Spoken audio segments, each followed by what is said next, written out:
Everyone loves to listen to a good book, and there are so many wonderful ones to choose, so we decided to bring you this podcast of Stories Come to Life.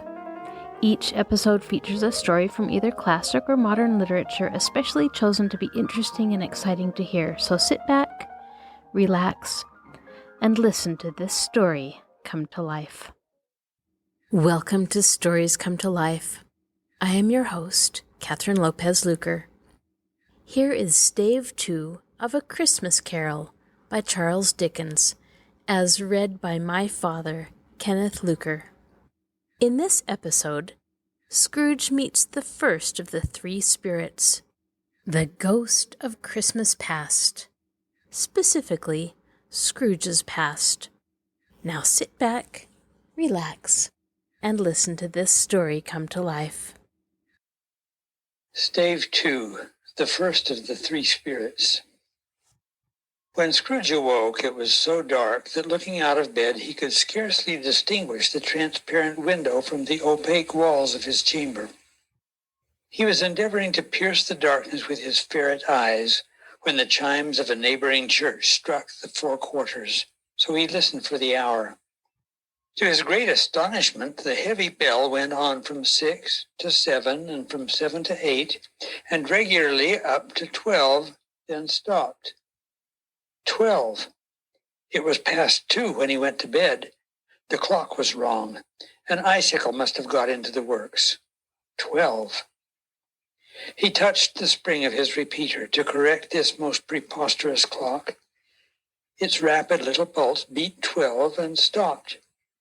"Why, it isn't possible," said Scrooge, "that I can have slept through a whole day and far into another night. It isn't possible that anything has happened to the sun, and this is 12 at noon." The idea being an alarming one, he scrambled out of bed and groped his way to the window.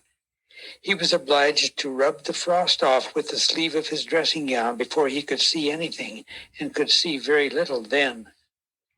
All he could make out was that it was still very foggy and extremely cold, and that there was no noise of people running to and fro and making a great stir, as there unquestionably would have been if night had beaten off bright day and taken possession of the world. This was a great relief, because 3 days after sight of this first of exchange paid to Mr. Ebenezer Scrooge or his order, and so forth, would have become a mere United States security if there were no days to count by. Scrooge went to bed again and thought and thought and thought it over and over and over, and could make nothing of it. The more he thought, the more perplexed he was, and the more he endeavored not to think, the more he thought. Marley's ghost bothered him exceedingly. Every time he resolved within himself, after mature inquiry, that it was all a dream, his mind flew back again like a strong spring released to its first position, and presented the same problem to be worked all through. Was it a dream or not? Scrooge lay in this state until the chimes had gone 3 quarters more, when he remembered on a sudden that the ghost had warned him of a visitation when the bell tolled 1. He resolved to lie awake until the hour was past, and considering that he could no more go to sleep than go to heaven, this was perhaps the wisest resolution in his power. The quarter was so long that he was more than once convinced he must have sunk into a doze unconsciously and missed the clock. At length it broke upon his listening ear. "Ding dong." "A quarter past," said Scrooge, counting. "Ding dong." "Half past," said Scrooge. "Ding dong." "A quarter to it," said Scrooge. "Ding dong." "The hour itself," said Scrooge triumphantly, "and nothing else." He spoke before the hour bell had sounded, which it now did with a deep, dull, hollow, melancholy 1. Light flashed up in the room upon the instant, and the curtains of his bed were drawn. The curtains of his bed were drawn aside, I tell you, by a hand, not the curtains at his feet, nor the curtains at his back, but those to which his face was addressed. The curtains of his bed were drawn aside, and Scrooge, starting up into a half-recumbent attitude, found himself face to face with the unearthly visitor who drew them, as close to it as I am now to you, and I am standing in the spirit at your elbow. It was a strange figure, like a child, yet not so like a child as like an old man, viewed through some supernatural medium which gave him the appearance of having receded from the view and being diminished to a child's proportions. Its hair, which hung about its neck and down its back, was white as if with age, and yet the face had not a wrinkle in it, and the tenderest bloom was on the skin. The arms were very long and muscular, the hands the same, as if its hold were of uncommon strength. Its legs and feet, most delicately formed, were, like those upper members, bare. It wore a tunic of the purest white, and round its waist was bound a lustrous belt, the sheen of which was beautiful. It held a branch of fresh green holly in its hand, and in singular contradiction of that wintry emblem, had its dress trimmed with summer flowers. But the strangest thing about it was that from the crown of its head there sprung a bright, clear jet of light, by which all this was visible, and which was doubtless the occasion of its using, in its duller moments, a great extinguisher for a cap, which it now held under its arm.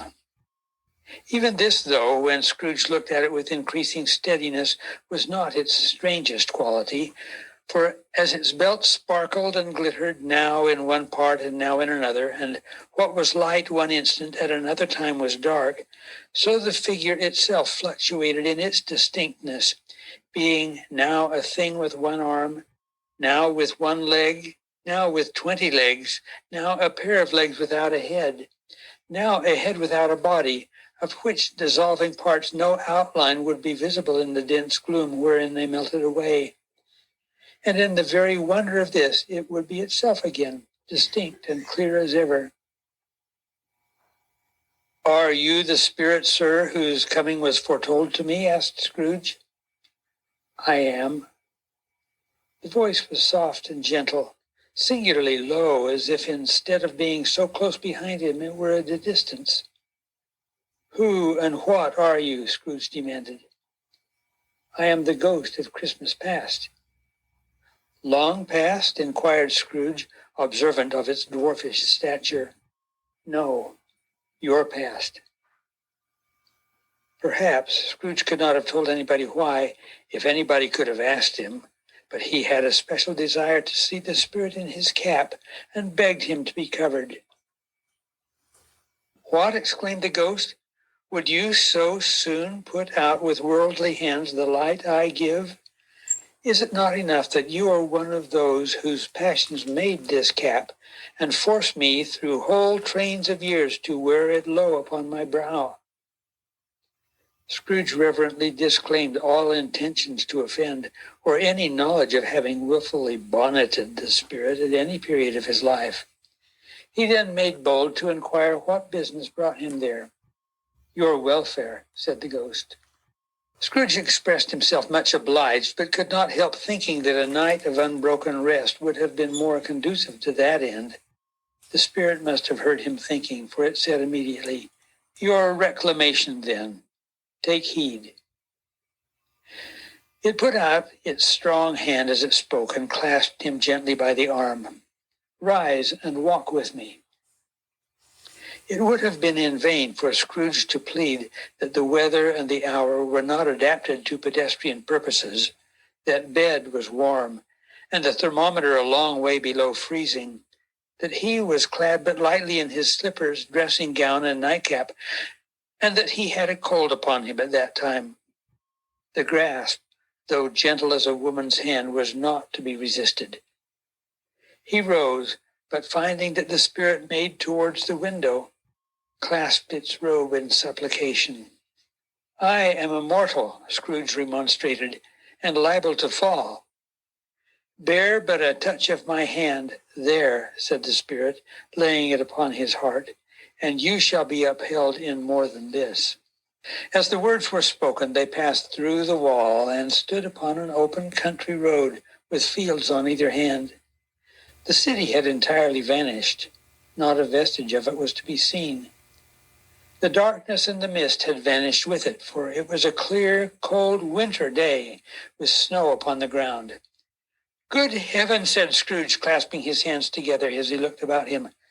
"I was bred in this place. I was a boy here." The spirit gazed upon him mildly. Its gentle touch, though it had been light and instantaneous, appeared still present to the old man's sense of feeling. He was conscious of 1,000 odors floating in the air, each one connected with 1,000 thoughts and hopes and joys and cares long, long forgotten. "Your lip is trembling," said the ghost. "And what is that upon your cheek?" Scrooge muttered with an unusual catching in his voice that it was a pimple, and begged the ghost to lead him where he would. "You recollect the way?" inquired the spirit. "Remember it," cried Scrooge with fervor. "I could walk it blindfold." "Strange to have forgotten it for so many years," observed the ghost. "Let us go on." They walked along the road, Scrooge recognizing every gate and post and tree, until a little market town appeared in the distance with its bridge, its church, and winding river. Some shaggy ponies now were seen trotting towards them with boys upon their backs, who called to other boys in country gigs and carts driven by farmers. All these boys were in great spirits and shouted to each other, and the broad fields were so full of merry music that the crisp air laughed to hear it. "These are but shadows of the things that have been," said the ghost. "They have no consciousness of us." The jocund travelers came on, and as they came, Scrooge knew and named them, every one. Why was he rejoiced beyond all bounds to see them? Why did his cold eye glisten and his heart leap up as they went past? Why was he filled with gladness when he heard them give each other Merry Christmas as they parted at crossroads and byways for their several homes? What was Merry Christmas to Scrooge? Out upon Merry Christmas, what good had it ever done to him? "The school is not quite deserted," said the ghost. "A solitary child, neglected by his friends, is left there still." Scrooge said he knew it, and sobbed. They left the high road by a well-remembered lane, and soon approached a mansion of dull red brick, with a little weathercock-surmounted cupola on the roof, and a bell hanging in it. It was a large house, but one of broken fortunes, for the spacious offices were little used. Their walls were damp and mossy, their windows broken, and their gates decayed. Fowls clucked and strutted in the stables, and the coach houses and sheds were overrun with grass. Nor was it more retentive of its ancient state within, for entering the dreary hall and glancing through the open doors of many rooms, they found them poorly furnished, cold and vast. There was an earthy savor in the air, a chilly bareness in the place, which associated itself somehow with too much getting up by candlelight and not too much to eat. They went, the ghost and Scrooge, across the hall to a door at the back of the house. It opened before them and disclosed a long, bare, melancholy room, made barer still by lines of plain deal forms and desks. At one of these, a lonely boy was reading near a feeble fire, and Scrooge sat down upon a form and wept to see his poor forgotten self as he had used to be. Not a latent echo in the house, not a squeak and scuffle from the mice behind the paneling, not a drip from the half-thawed waterspout in the dull yard behind, not a sigh among the leafless boughs of one despondent poplar, not the idle swinging of an empty storehouse door, no, not a clicking in the fire, but fell upon the heart of Scrooge with softening influence and gave a freer passage to his tears. The spirit touched him on the arm and pointed to his younger self, intent upon his reading. Suddenly, a man in foreign garments, wonderfully real and distinct to look at, stood outside the window with an axe stuck in his belt and leading an ass laden with wood by the bridle. "Why, it's Ali Baba!" Scrooge exclaimed in ecstasy. "It's dear old honest Ali Baba. Yes, yes, I know. One Christmas time, when yonder solitary child was left here all alone, he did come, for the first time, just like that. Poor boy. And Valentine," said Scrooge. "And his wild brother Orson, there they go. And what's his name, who was put down in his drawers asleep at the gate of Damascus? Don't you see him? And the Sultan's groom turned upside down by the Jenny. There he is upon his head. Serve him right, I'm glad of it. What business had he to be married to the princess?" To hear Scrooge expending all the earnestness of his nature on such subjects in a most extraordinary voice, between laughing and crying, and to see his heightened and excited face, would have been a surprise to his business friends in the city indeed. "There's the parrot," cried Scrooge, "green body and yellow tail, with a thing like a lettuce growing out of the top of his head. There he is. Poor Robin Crusoe," he called him, when he came home again after sailing around the island. "Poor Robin Crusoe. Where have you been, Robin Crusoe?" The man thought he was dreaming, but wasn't. It was the parrot, you know. "There goes Friday running for his life to the little creek. Hello, hoop, hello!" Then, with a rapidity of transition very foreign to his usual character, he said in pity for his former self, "Poor boy," and cried again. "I wish," Scrooge muttered, putting his hand in his pocket and looking about him, after drying his eyes with his cuff. "But it's too late now." "What is the matter?" asked the spirit. "Nothing," said Scrooge. "Nothing. There was a boy singing a Christmas carol at my door last night. I should like to have given him something, that's all." The ghost smiled thoughtfully and waved its hand, saying as it did so, "Let us see another Christmas." Scrooge's former self grew larger at the words, and the room became a little darker and more dirty. The panels shrunk, the windows cracked, fragments of plaster fell out of the ceiling, and the naked laths were shown instead. But how all this was brought about, Scrooge knew no more than you do. He only knew that it was quite correct, that everything had happened so, that there he was alone again when all the other boys had gone home for the jolly holidays. He was not reading now, but walking up and down despairingly. Scrooge looked at the ghost, and with a mournful shaking of his head, glanced anxiously towards the door. It opened, and a little girl, much younger than the boy, came darting in, and putting her arms around his neck and often kissing him, addressed him as her dear, dear brother. "I have come to bring you home, dear brother," said the child, clapping her tiny hands and bending down to laugh. "To bring you home, home, home." "Home, little fan?" returned the boy. "Yes," said the child, brimful of glee. "Home for good and all, home for ever and ever. Father is so much kinder than he used to be that home's like heaven. He spoke so gently to me one dear night when I was going to bed that I was not afraid to ask him once more if you might come home. And he said, yes, you should, and sent me in a coach to bring you. And you're to be a man," said the child, opening her eyes, "and are never to come back here. But first we're to be together all the Christmas long and have the merriest time in all the world." "You are quite a woman, little fan," exclaimed the boy.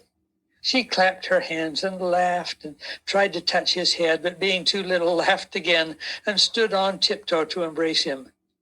Then she began to drag him in her childish eagerness toward the door, and he, nothing loath to go, accompanied her. A terrible voice in the hall cried, "Bring down Master Scrooge's box there." And in the hall appeared the schoolmaster himself, who glared on Master Scrooge with a ferocious condescension, and threw him into a dreadful state of mind by shaking hands with him. He then conveyed them and his sister into the veriest old well of a shivering best parlor that ever was seen, where the maps upon the wall and the celestial and terrestrial globes in the windows were waxy with cold. Here he produced a decanter of curiously light wine and a block of curiously heavy cake, and administered installments of those dainties to the young people, at the same time sending out a meager servant to offer a glass of something to the postboy, who answered that he thanked the gentleman, but if it was the same tap as he had tasted before, he had rather not. Master Scrooge's trunk being by this time tied onto the top of the shay, the children bade the schoolmaster good-bye right willingly, and getting into it, drove gaily down the garden sweep, the quick wheels dashing the hoar frost and snow from off the dark leaves of the evergreens like spray. Always a delicate creature whom a breath might have withered, said the ghost, but she had a large heart. So she had, cried Scrooge. You are right. I will not gainsay it, spirit, God forbid. She died a woman, said the ghost, and had, as I think, children. One child, Scrooge returned. True, said the ghost, your nephew. Scrooge seemed uneasy in his mind and answered briefly, yes. Although they had but that moment left the school behind them, they were now in the busy thoroughfares of a city, where shadowy passengers passed and repassed, where shadowy carts and coaches battled for the way, and all the strife and tumult of a real city were. It was made plain enough by the dressings of the shops that here, too, it was Christmas time again, but it was evening and the streets were lighted up. The ghost stopped at a certain warehouse door and asked Scrooge if he knew it. Know it, said Scrooge. Was I apprenticed here? They went in. At sight of an old gentleman in a Welsh wig, sitting behind such a high desk that if he had been 2 inches taller, he must have knocked his head against the ceiling, Scrooge cried in great excitement, Why, it's old Fezziwig, bless his heart, it's Fezziwig alive again. Old Fezziwig laid down his pen and looked up at the clock, which pointed to the hour of 7. He rubbed his hands, adjusted his capacious waistcoat, laughed all over himself from his shoes to his organ of benevolence, and called out in a comfortable, oily, rich, fat, jovial voice, Yo-ho there, Ebenezer, Dick.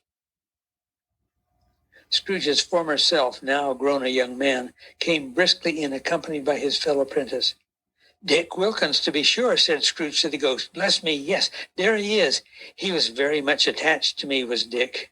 Poor Dick, dear, dear. Yo-ho, my boys, said Fezziwig. No more work tonight. Christmas Eve, Dick. Christmas, Ebenezer. Let's have the shutters up, cried old Fezziwig with a sharp clap of his hands, before a man can say Jack Robinson.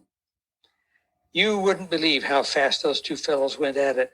They charged into the street with the shutters. 1, 2, 3, had 'em up their places, 4, 5, 6, barred 'em and pinned 'em, 7, 8, 9, and came back before you could have got to 12, panting like racehorses.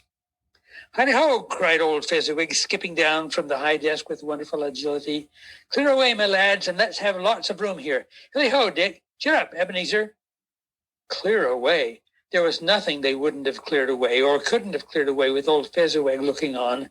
It was done in a minute. Every movable was packed off as if it were dismissed from public life forevermore. The floor was swept and watered. The lamps were trimmed. Fuel was heaped upon the fire, and the warehouse was as snug and warm and dry and bright a ballroom as you would desire to see upon a winter's night. In came a fiddler with a music book, and went up to the lofty desk, and made an orchestra of it, and tuned like 50 stomach aches. In came Mrs. Fezziwig, one vast substantial smile. In came the 3 Miss Fezziwigs, beaming and lovable. In came the 6 young followers, whose hearts they broke. In came all the young men and women employed in the business. In came the housemaid with her cousin, the baker. In came the cook with her brother's particular friend, the milkman. In came the boy from over the way, who was suspected of not having board enough from his master, trying to hide himself behind the girl from next door but one, who was proved to have had her ears pulled by her mistress. In they all came, one after another, some shyly, some boldly, some gracefully, some awkwardly, some pushing, some pulling. In they all came, anyhow and everyhow. Away they all went, 20 couple at once, hands half around and back again the other way, down the middle and up again, round and round in various stages of affectionate grouping. Old top couple always turning up in the wrong place, new top couple starting off again as soon as they got there. All top couples at last, and not a bottom one to help them. When this result was brought about, old Fezziwig, clapping his hands to stop the dance, cried out, "Well done!" And the fiddler plunged his hot face into a pot of porter, especially provided for that purpose. But scorning rest upon his reappearance, he instantly began again, though there were no dancers yet, as if the other fiddler had been carried home, exhausted on a shutter, and he were a brand new man, resolved to beat him out of sight or perish. There were more dances, and there were forfeits, and more dances, and there was cake, and there was negus, and there was a great piece of cold roast, and there was a great piece of cold boiled, and there were mince pies, and plenty of beer. But the great effect of the evening came after the roast and boiled, when the fiddler, an artful dog, mind, the sort of man who knew his business better than you or I could have told it him, struck up Sir Roger de Coverley. Then old Fezziwig stood out to dance with Mrs. Fezziwig, top couple too, with a good stiff piece of work cut out for them. 3 or 4 and 20 pair of partners, people who were not to be trifled with, people who would dance and had no notion of walking. But if they had been twice as many, 4 times, old Fezziwig would have been a match for them, and so would Mrs. Fezziwig. As to her, she was worthy to be his partner in every sense of the term. If that's not high praise, tell me higher, and I'll use it. A positive light appeared to issue from Fezziwig's calves. They shone in every part of the dance like moons. You couldn't have predicted at any given time what would become of 'em next. And when old Fezziwig and Mrs. Fezziwig had gone all through the dance, advance and retire, hold hands with your partner, bow and curtsy, corkscrew, thread the needle, and back again to your places, Fezziwig cut so deftly that he appeared to wink with his legs, and came upon his feet again without a stagger.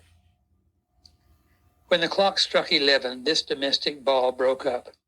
Mr. and Mrs. Fezziwig took their stations, one on either side of the door, and shaking hands with every person individually as he or she went out, wished him or her a Merry Christmas. When everybody had retired but the 2 prentices, they did the same to them, and thus the cheerful voices died away, and the lads were left to their beds, which were under a counter in the back shop. During the whole of this time, Scrooge had acted like a man out of his wits. His heart and soul were in the scene, and with his former self.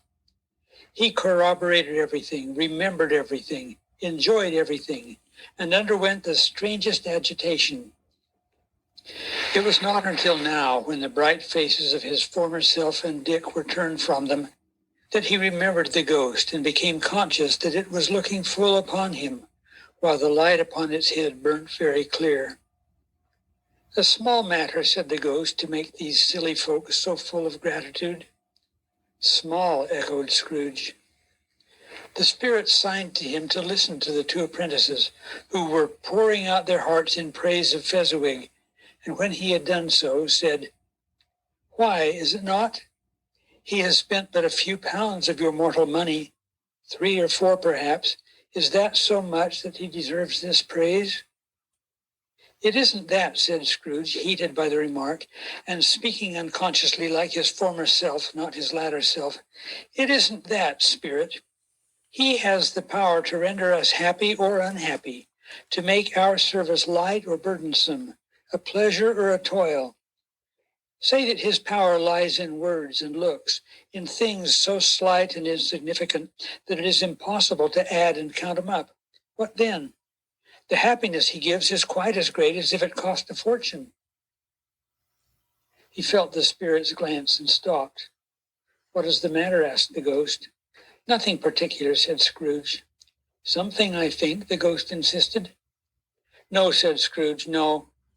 I should like to be able to say a word or 2 to my clerk just now, that's all." His former self turned down the lamps as he gave utterance to the wish, and Scrooge and the ghost again stood side by side in the open air. "My time grows short," observed the spirit. "Quick." This was not addressed to Scrooge or to anyone whom he could see, but it produced an immediate effect, for again Scrooge saw himself. He was older now, a man in the prime of life. His face had not the harsh and rigid lines of later years, but it had begun to wear the signs of care and avarice. There was an eager, greedy, restless motion in the eye, which showed the passion that had taken root, and where the shadow of the growing tree would fall. He was not alone, but sat by the side of a fair young girl in a mourning dress, in whose eyes there were tears, which sparkled in the light that shone out of the ghost of Christmas past. "It matters little," she said softly, "to you very little. Another idol has displaced me, and if it can cheer and comfort you in time to come, as I would have tried to do, I have no just cause to grieve."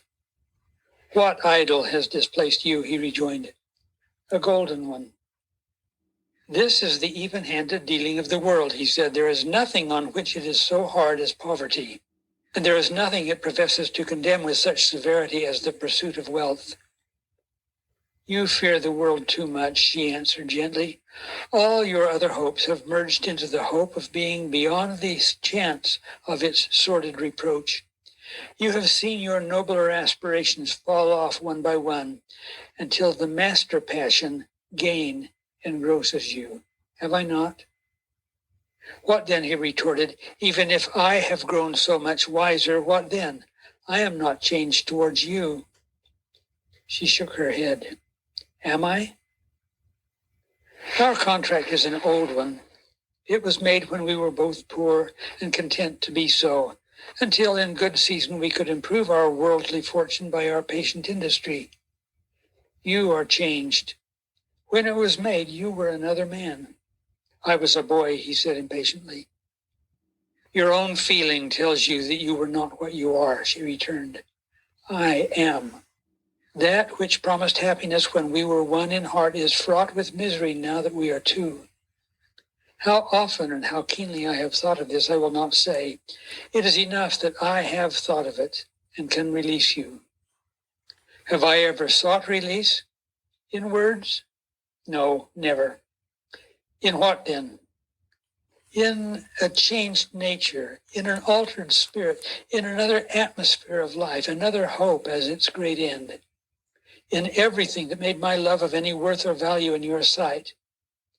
If this had never been between us," said the girl, looking mildly, but with steadiness upon him, "tell me, would you seek me out and try to win me now?" "Oh, no." He seemed to yield to the justice of this supposition, in spite of himself. But he said with a struggle, "You think not." "I would gladly think otherwise if I could," she answered. "Heaven knows, when I have learned a truth like this, I know how strong and irresistible it must be. But if you were free today, tomorrow, yesterday, can even I believe that you would choose a dowerless girl? You who in your very confidence with her weigh everything by gain? Or choosing her, if for a moment you were false enough to your one guiding principle to do so, do I not know that your repentance and regret would surely follow? I do. And I release you, with a full heart for the love of him you once were." He was about to speak, but with her head turned from him, she resumed, "You may, the memory of what has passed half makes me hope you will, have pain in this. A very, very brief time, and you will dismiss the recollection of it gladly as an unprofitable dream, from which it happened well that you awoke. May you be happy in the life you have chosen." She left him, and they parted. "Spirit," said Scrooge, "show me no more. Conduct me home. Why do you delight to torture me?" "One shadow more," exclaimed the ghost. "No more," cried Scrooge. "No more. I don't wish to see it. Show me no more." But the relentless ghost pinioned him in both his arms and forced him to observe what happened next. They were in another scene and place, a room not very large or handsome, but full of comfort. Near to the winter fire sat a beautiful young girl, so like the last that Scrooge believed it was the same, until he saw her, now a comely matron, sitting opposite her daughter.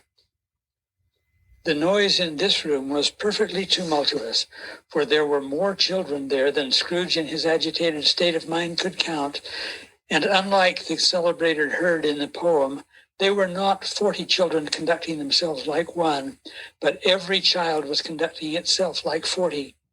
The consequences were uproarious beyond belief, but no one seemed to care.